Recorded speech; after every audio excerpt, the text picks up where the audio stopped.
Teal for a beautiful smile. The Life of Riley for laughs.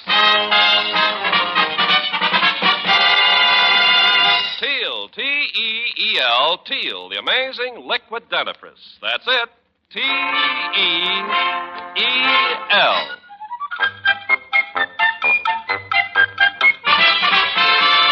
Teal, the amazing liquid dentifrice, brings you The Life of Riley with William Bendix as Riley.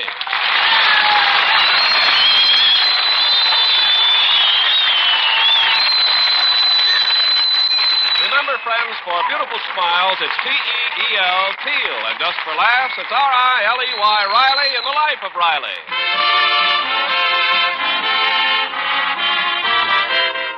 For Chester A. Riley, life is a bowl of cherries. But every once in a while, he chokes on one of the pits. For instance, the other day, Riley learned that his 13-year-old son, Junior, has been gambling on the slot machine in the back room of Mike's cigar store. Right now, Riley is entering the cigar store in an effort to catch Junior in the act.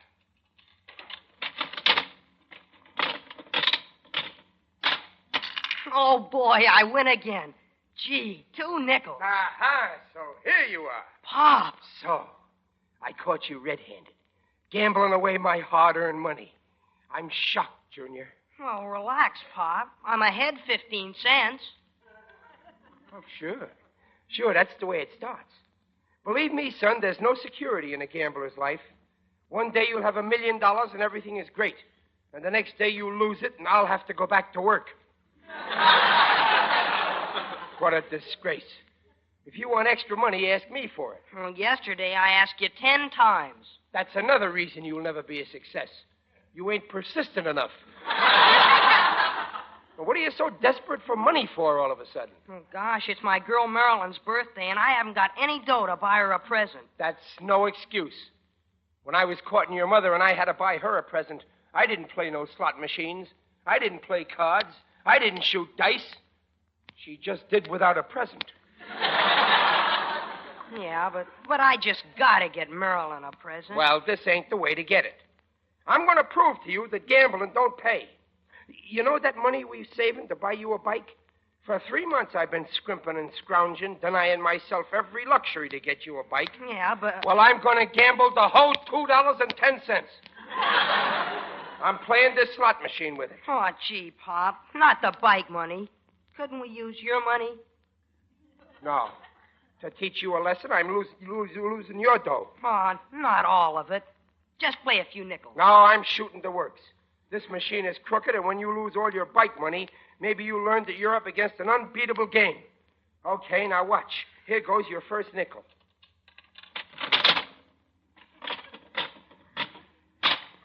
Well, you can kiss the first nickel goodbye. This'll teach you a lesson.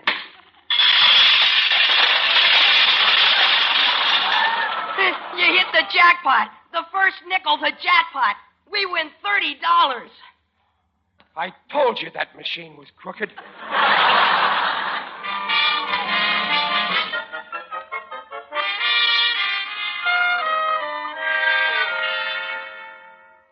Well, you're a fine teacher, Riley. You start out to prove to Junior that gambling doesn't pay, and you end up winning $30. But, Dumpling, can I help it if I'm unlucky enough to hit the jackpot? But don't worry. Next time that kid's going to learn his lesson. I just bet all of his $30 on a horse. Chester, Riley. Don't you get it, Peg? This horse, Honeysuckle, can't win. It's a 25-to-1 shot. Well, what's that mean? Well, that means if Honeysuckle wins, Junior gets $25 for every dollar he bet. That's a fine way to cure Junior of betting. You find him bargains. Dumpling, Honeysuckle is no bargain. This horse is a sure thing to lose. Look what the racing form says. Honeysuckle, last time out, stayed out all night.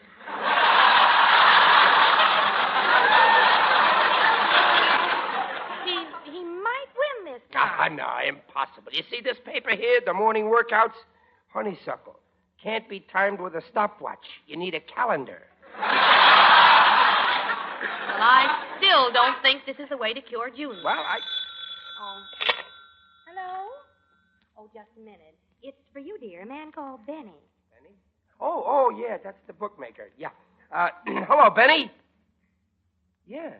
Yeah, I know I'm throwing away $30 on honeysuckle, but I know what I'm doing. Yeah, okay, I'll hold on. Peg, they're at the post, and Benny's going to describe me the race. He's got a wire right from the track. Yeah, okay, Benny, I'm still here. Oh, hello, Pa.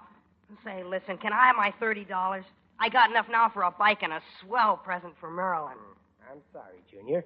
I just bet your $30 on a horse named Honeysuckle. You wanted gambling, and you're getting it. What about Pa? Quiet. Yeah, Benny, I'm here.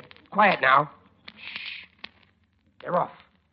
Joni girl is out ahead, bow tie second and Sunrise third. Where's Honeysuckle? Yes, where's Honeysuckle? They're at the quarter. Sunrise first by one length, bow tie second by a neck. But Joni girl is coming up fast. Yeah, but where's Honeysuckle? Yes, where's Honeysuckle? Benny, where's Honeysuckle? Honeysuckle's still at the post. Wonderful. Oh, come on, Honeysuckle. Now they're at the half. Sunrise in front by a nose. Joni girl is second, bow tie is third, and Honeysuckle is fourth. Oh, boy, we can still win. We're fourth. Don't get excited. There's only 4 horses in the race. At the third quarter, Joni girl is moving out in front, and bow tie and Sunrise are half a length behind, running neck and neck, and Honeysuckle is... Yes, Honeysuckle. Honeysuckle just stopped to nibble grass. There goes my $30. Into the stretch. Joni girl in front, bow tie second, Sunrise third, and Honeysuckle. Honeysuckle is now nibbling dandelions. Hearty appetite, Honeysuckle. You see, Junior, today your father learned you a valuable lesson. Gambling don't pay. Well, so long, Benny, and thanks. What? No. Honeysuckle is streaking down the stretch. He's 10 lengths behind. Oh, come 8, on. 7, 5, I'll win. 3. I'll win. He just passed Sunrise. Come on. He's passing bow tie. Come on. Now he's running neck and neck with Joni girl. Come on. And the winner is Honeysuckle.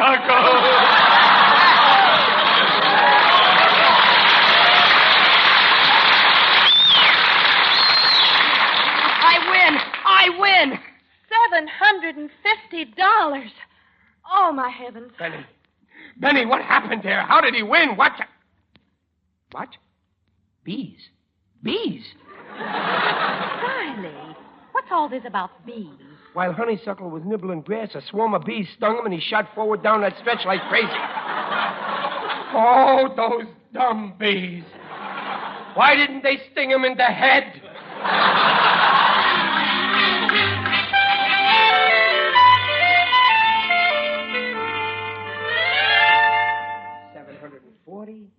$745, $750.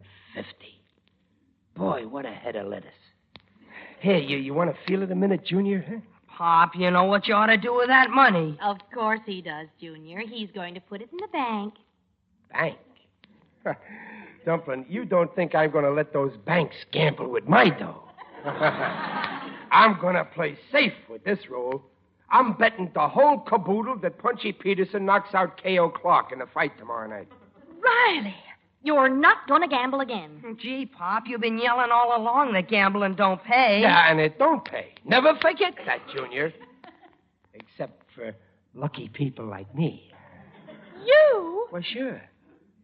I've been thinking it over, and the same thought keeps rattling around in my skull. Why did I win that jackpot? Why did I win with Honeysuckle? Because every once in a while a born winner comes along. Like me. Oh, that's ridiculous. No, I got the golden touch. Just like that character in the fairy tale. Everything he touched turned to gold. You know, Goldilocks. Oh, Riley, I'm warning you. No good will come of this betting. Peg, I know what I'm doing. Was I ever wrong? Every single time. True. But remember, it's only human to make mistakes. And for most of my life, I guess I was human, too. But now I've changed. Look, Dumplin', you think I'm doing this for me? I don't care about money. I want to make life easier for you. Why should you have to stand over a wash tub and wash out my shirts? From now on, I wear a shirt once for 5 days, and then I throw it away. Nonsense, Riley. I'm not complaining about my lot. And I'm thinking of Junior, too. I was always worried I couldn't afford to send him to college. But now I'll be able to send him to 2 colleges. Like William and Mary.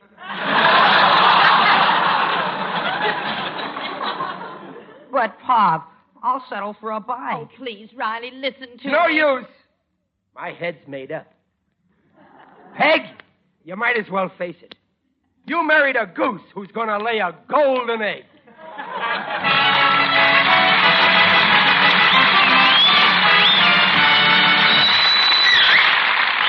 Steel has just brought you the first act of The Life of Riley, and we'll be back with Riley in just a moment. Meanwhile, this is Ken Carpenter. Have you been promising yourself to try Teal, the only leading dentifrice that cleans teeth without abrasives, protects teeth from ground-in gum-line cavities? Today, without risking a penny, you can try Teal. Just get the special bargain package, the large 50-cent Teal and the 10-cent size, a 60-cent value, both for 39 cents.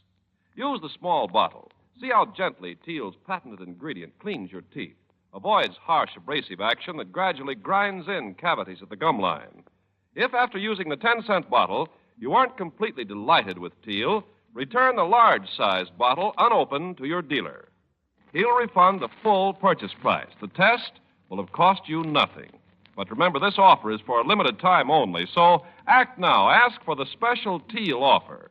T-E-E-L, Teal, the tangy, refreshing liquid dentifrice.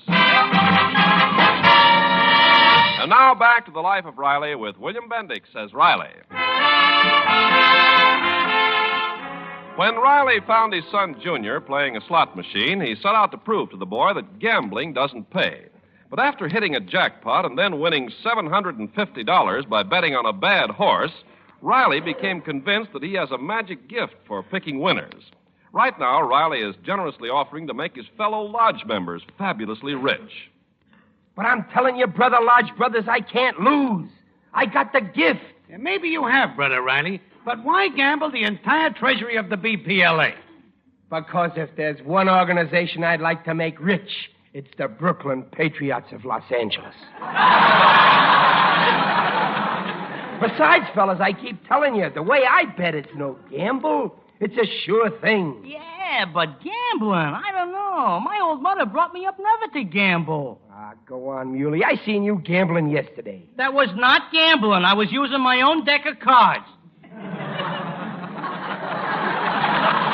Well, my system is just as safe. Look at this roll I ran up from 1 nickel. 750 smackers. Yeah. Okay, Brother Riley, maybe we'll go along with you. Hey, what's this sure thing you got lined up? Well, I'm betting this whole roll that Punchy Peterson knocks out K.O. Clark in the big fight. What? Yeah. Riley, you're nuts. Why, Clark ain't never lost a fight yet. Yeah, I know. Yeah, but Punchy Peterson ain't won a bout in the last 5 years. Yeah, I know. That Punchy kisses the floor so often, every time the camera sees him, it puckers. Yeah, I know that, too. Well, then, for Pete's sake, how can you be so sure he's going to win? I got the gift. He's got the gift. I can't explain it, but sometimes it even frightens me. I don't know. I had the same hunch with Honeysuckle. I knew it couldn't lose. Yeah, but... Look at this roll of greenbacks. Look at George Washington's face there. Why, if he could talk, he'd say, I gambled at Valley Forge. You gamble on Punchy Peterson. There it is, straight from the father of our country. Hey, you know, maybe we ought to listen to George. It ain't nice to ignore your father. Well, I don't know. Are you sure, Riley? I personally guarantee we'll win. You guarantee it? Yeah. That's good enough for me. And you'll never regret it, boys. And bet some of your own dough, too. And tell the neighborhood about it. Get everybody in on it. We're going to win just as sure as I got red blood in my veins. We better win, Riley. If we don't, we're going to see some of that red blood.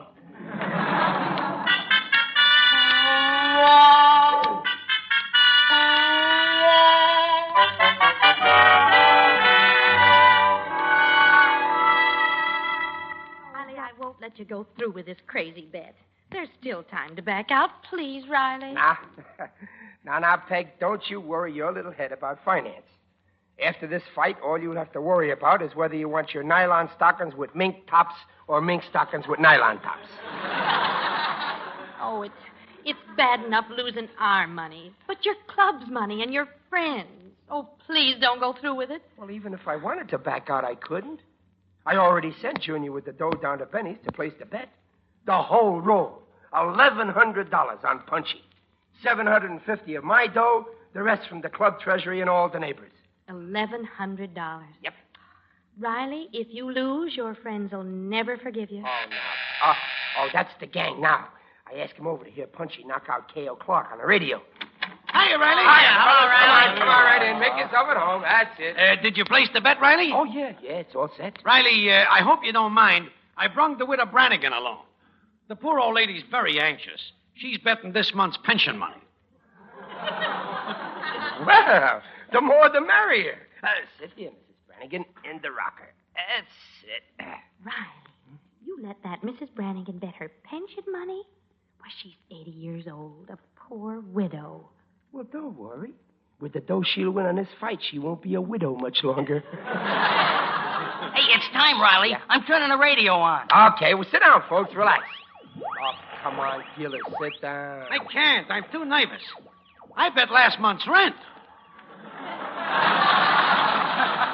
Hey, get some Coke so we can celebrate after the fight, huh? Shh, quiet. I got it. Good evening, folks. Here we are at the ringside, and there's a terrific crowd here tonight. The arena's jammed to the rafters. You hear that?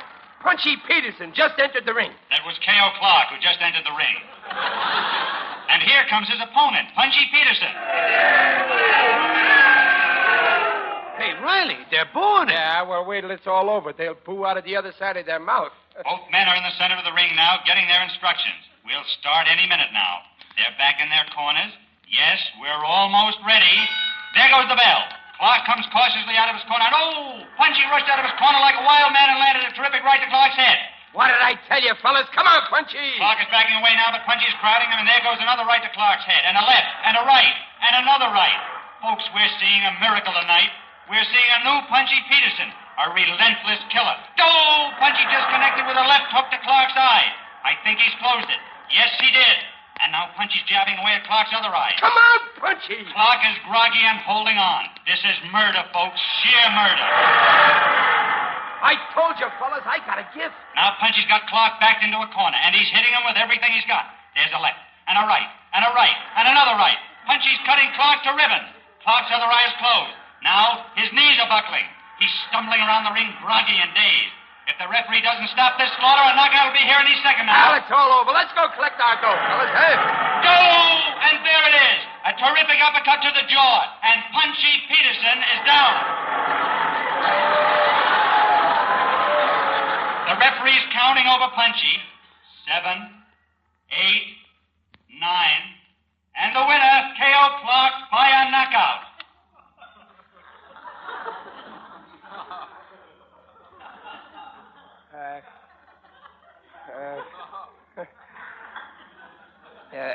Anybody care for a Coke? Well, better luck next time, Gillis. K.O. Clark, the winner. It's a cat's apostrophe. Come on, men. Let's get out of here. For good. Hey, wait, Gillis. Look, the widow Brannigan. Yeah. Let's pick her up. I'll take one arm. You take the other. Let me help, too. Don't you touch her. Come on, Mrs. Brannigan. We'll carry you to the poorhouse. No, wait. Mistakes can happen. Listen to me, fellas. Ike, Muley, Gillis, Danny, Mrs. Brannigan, listen. I'll... Sore losers. Well, Peg, why don't you say something? Go on, say it. I deserve it. I'm not going to say anything. I think you've learned your lesson. Yeah, I learned it. I broke the club and my friends and that poor widow Brannigan. There ought to be a law against me.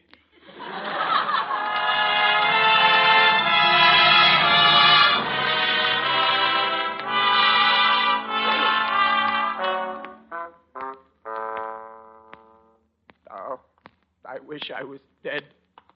I wish I was dead. I heard you the first time, Riley.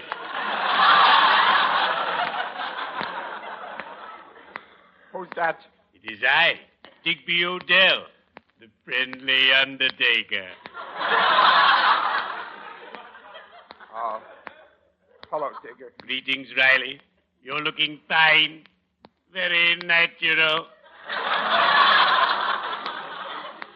How are you, Digger? Oh, I'm terribly upset. One of my customers gave me a check, and it bounced. Well, why don't you slap a summons on him? Oh, not this customer. He's lying low. No process server could get within 6 feet of him.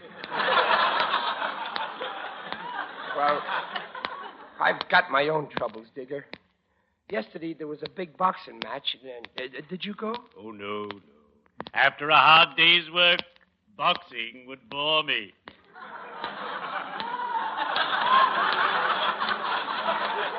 I prefer wrestling. Wrestling. The moaning and groaning of two monsters mangling each other. The frantic beating of fists on the canvas as an ear is delicately chewed. The delightful sight of a flying body shooting through the ropes and landing on a hot dog salesman. I adore mustard.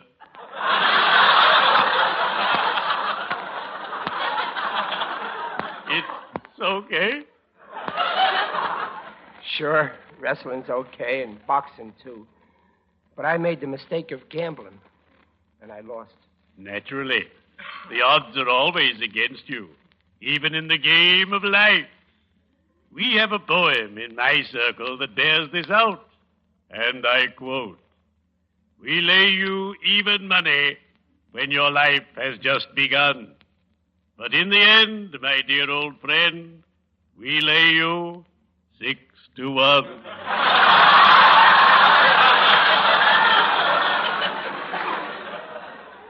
Digger, what am I going to do? On account of me, all my friends lost money. Oh, then you must make good their losses to the last penny. Get an extra job. Come and work for me. For you? I'll be glad to make an opening for you. You'll start at the bottom, and before you know it, you'll be up to your neck in your work. No, thanks, Digger. I'll pay the money back some other way, but thanks anyway. Very well. But if you change your mind, my offer is still open. I could always use a live man down at my place. Well, cheerio. I'd better be shoveling off.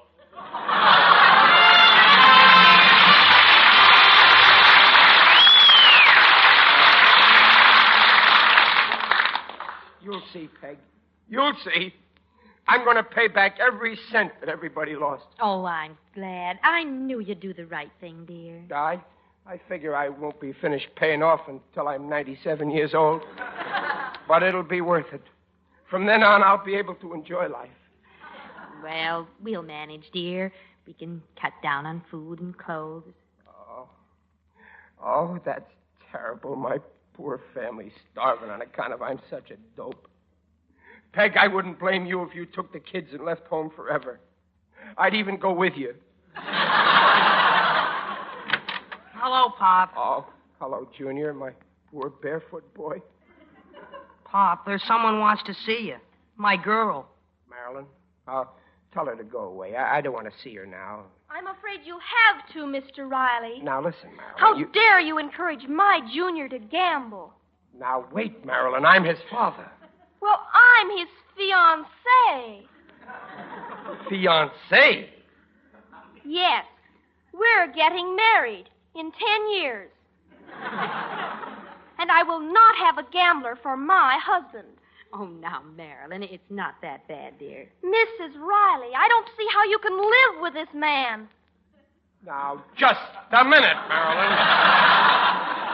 I don't have to listen to that kind of talk from you. See, I'm putting my fingers in my ears. You'll just have to reform, Mr. Riley. If you don't, Junior will grow up to be the same kind of man that you are. No, not that. Anything but not that. Don't worry, Marilyn. Losing all my friends' money taught me a lesson. Pop, you didn't lose. Marilyn met me on the way to Benny's, and she wouldn't let me place the bet. Junior, you disobeyed my orders? You let yourself get henpecked by a chick that ain't even a hen yet?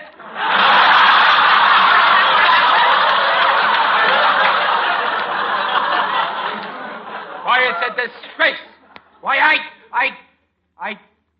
I didn't lose. You didn't bet? I can give the money back and my friends won't hate me? Sure, Pop.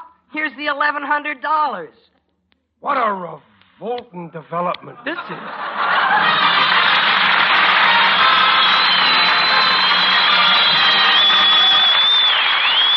Riley's will be back in half a minute.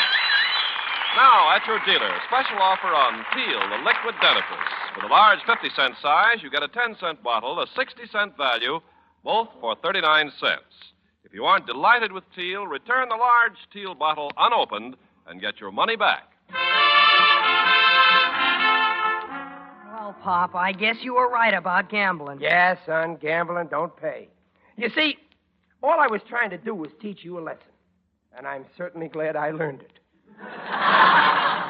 Yeah, and thanks for giving me the money to get Marilyn a present. Oh, that's okay, Junior. The only thing is, Marilyn is only 12 years old, and she shouldn't talk to me like I was a baby. It's got to stop. I want her to treat me like her mental equal.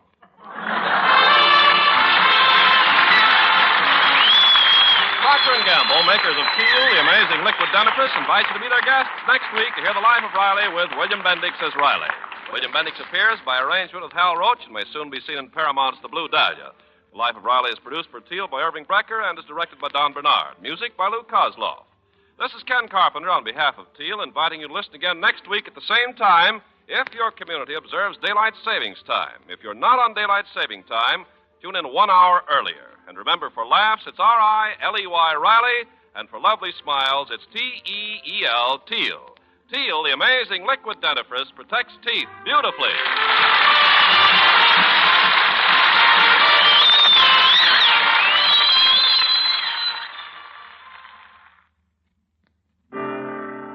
It's a washing miracle for silks, nylons, woolens, dishes. What are you talking about? Dreft.